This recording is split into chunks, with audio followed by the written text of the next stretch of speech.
पूछताछ कक्ष में उपस्थित पूरी टीम यह सब एक चलचित्र की तरह स्क्रीन पर देख रही थी और मान चुकी थी कि ओम का प्रत्येक शब्द उसके जीवन के समान ही सच्चा है। इसीलिए एक दिन सेनापति ने अपने एक आदमी को आदेश दिया कि मुझे प्रस्तुत नहीं बनाया जाए ताकि मुझे उनके राजा के पास ले जा सकें।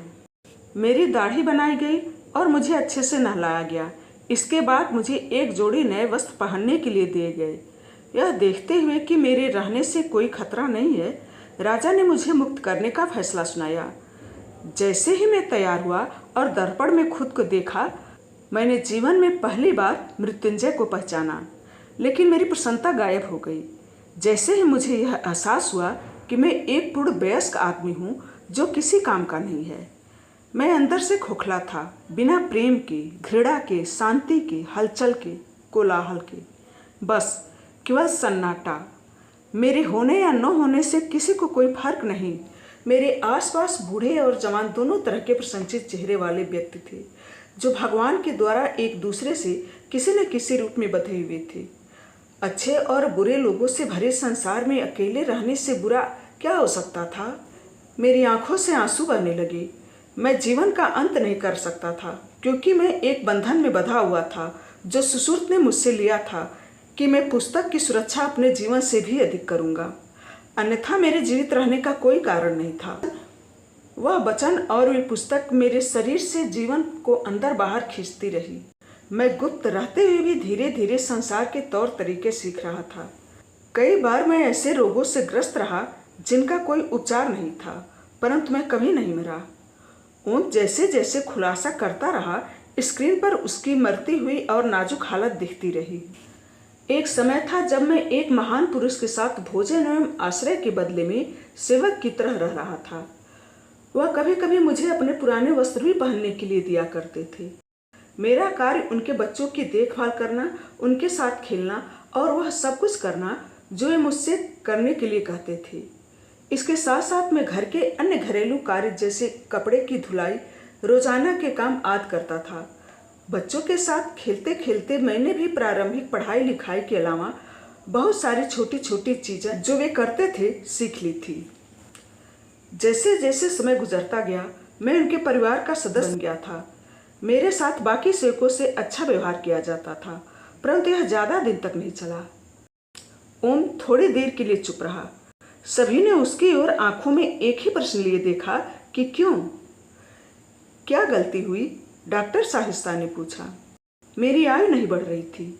इस बात ने मुझे परेशान कर रखा था कि मेरे अलावा सभी समय के साथ बड़े हो रहे थे। कमरे में लोगों ने ओम के दिमाग में गड़ी इस बात को साफ देखा। बच्चों को बड़े होते देखा जा सकता था। परिवार के मुखिया भी कमजोर हो गए थे, परंतु ओम में जरा भी बदलाव नहीं दिखा। दूसरी ओर वीरभद्र अपने हाथों में पुस्तक को देख रहा था। वह बुरी तरह से खराब हो चुकी थी। वीरभद्र को यह समझ नहीं आया कि यह किसी के लिए इतनी महत्वपूर्ण कैसे हो सकती है। वह अभी इस बात पर सोच विचार कर ही रहा था कि उसने बंदूक से गोलियां चलने की आवाज़ सुनी और वह सतर्क हो गया। वह पीछे मुड़ा और इससे पहले कि कोई यह जान पाता कि गोलियां कहाँ से चल रही थी, उसके कुछ लोग मर चुके थे।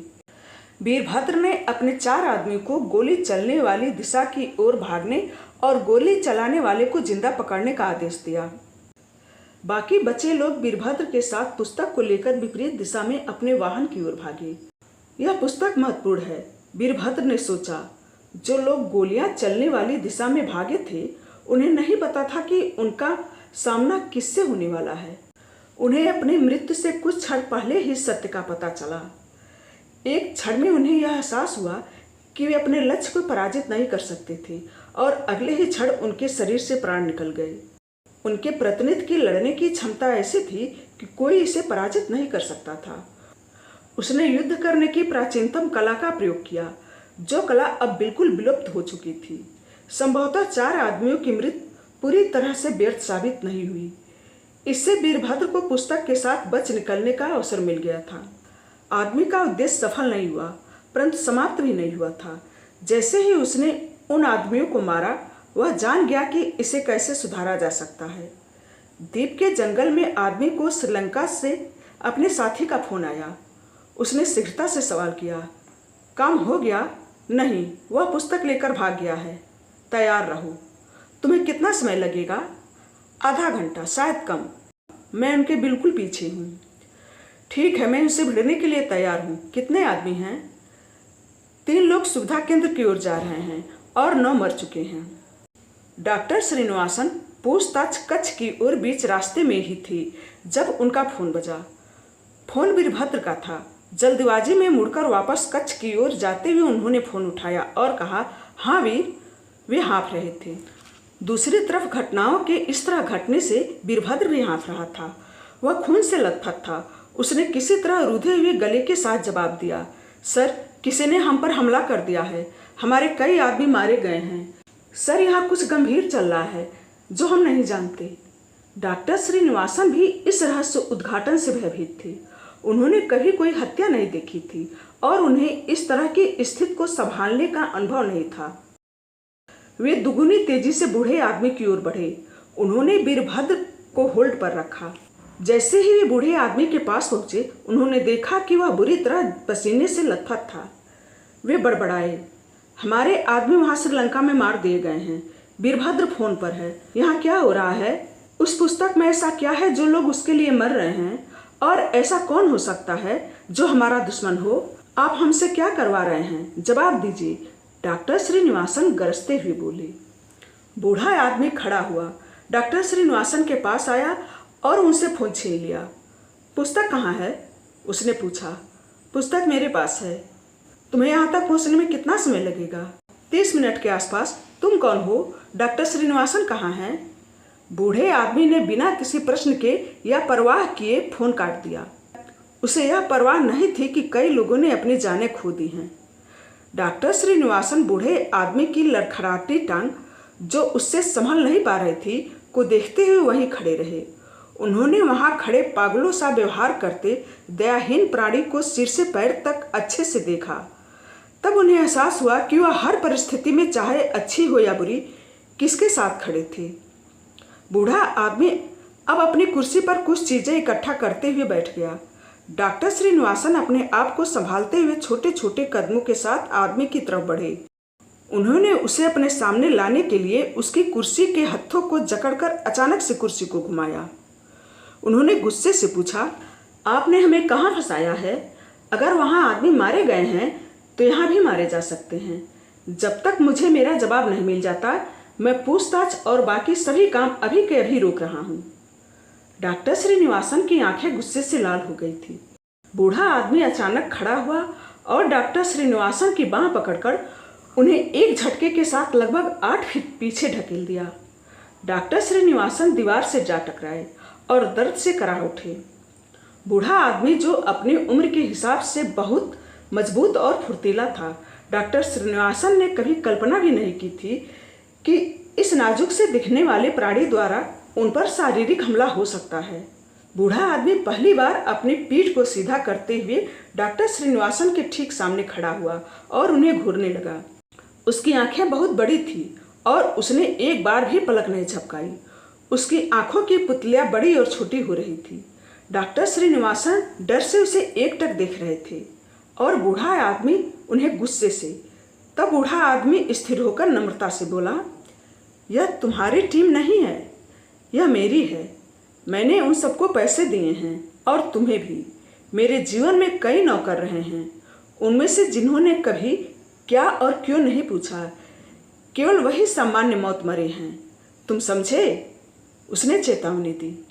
बिना किसी जवाब की प्रतीक्षा किए उसने पूछताछ कक्ष और उसमें लोगों को दिखाते हुए स्क्रीन की ओर इशारा किया। उनकी तरफ देखो, उनके चेहरों की शांत को देखो। इस शांत के पीछे का कारण यह है कि जो उन्हें नहीं जानना चाहिए वह उन्हें नहीं पता, इसीलिए वे बस वही कर रहे हैं जो उन्हें बताया गया है। उन्हें आशा है कि वे वापस घर जाकर अपने परिवार से मिलेंगे, क्योंकि उन्हें तुम पर विश्वास है। अब तुम्हारे पास 2 विकल्प हैं, या तो वे सब लोग अपने अनुत्तरित प्रश्नों के साथ वापस घर चले जाएं, या तुम उनकी जिंदगियों के बदले में मुझसे जवाब जान लो। डॉक्टर श्रीनिवासन ने स्क्रीन पर उन सबके चेहरों को देखा। उन्हें एहसास हुआ कि उनमें से कुछ तो उनके बच्चों से भी छोटे हैं। उनकी आंखें आंसू से भर गई। बूढ़े आदमी को अपना जवाब मिल गया था वह वापस अपनी कुर्सी की ओर गया और थोड़ी दूर रुककर आधा मुड़ते हुए बोला, अब और कोई प्रश्न नहीं। डॉक्टर श्रीनिवासन अवाक खड़े रहे। वे उसी क्षण कक्ष से बाहर चले गए और गलियारे के किनारे आगे मुड़कर उन्होंने अपने आंसू पोंछे तथा लंबी सांसें ली। वे वहां कुछ देर अपने आप को शांत करते हुए खड़े रहे। अचानक उन्हें कुछ याद आया और वे पूछताछ कक्ष की ओर भागे। वहां ओम बोल रहा था। मेरे विषय में बातें चारों ओर फैल गई थी। शीघ्र ही उन बातों ने मुझे शहर में चर्चा का विषय बना दिया था। लोग मुझे ऐसे देखते थे जैसे मैं किसी दूसरी दुनिया से हूँ। मैं शाम को चाय की बैठकों में चर्चा का विषय था। तब एक दिन कुछ सैनिक मेरे मालिक के घर आए और अगली सुबह मुझे अदालत में पेश करने का आदेश दिया। मैं अदालत के नाम से ही डर गया था और यह जानता था कि कैसे प्रश्न पूछे जाएंगे, क्योंकि मैं उनमें से किसी का भी उत्तर नहीं देना चाहता था। इसीलिए मैं रात को घर से भाग गया। मैं उन्हें अलविदा या प्रेम और चिंता के 2 शब्द कहे सुने बिना ही छोड़ आया। मैं पूरे साम्राज्य से बाहर चला गया। तो तुम कहाँ गए? डॉक्टर साहिस्ता ने पूछा। मैंने दक्षिण की ओर चलना शुरू किया। मैं महीनों तक चलता रहा, जब तक मुझे बंजारों ने नहीं अपनाया। अपने अकेली यात्रा में मैं बहुत दिनों तक भूखा रहा और कमजोर भी पड़ा। मैंने बहुत गंभीर चोटें खाई, परंतु ये समय से पहले ही ठीक हो गई। मैंने लंबी बीमारियां, प्राकृतिक आपदाएं और चरम जलवायु स्थिति का सामना किया, परंतु मैं मरा नहीं। मैं इन सब के बाद भी बच गया।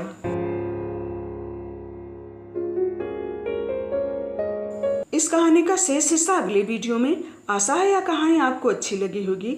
इसके आगे जानने के लिए कृपया मेरे चैनल को सब्सक्राइब करें, लाइक करें और शेयर करें। धन्यवाद।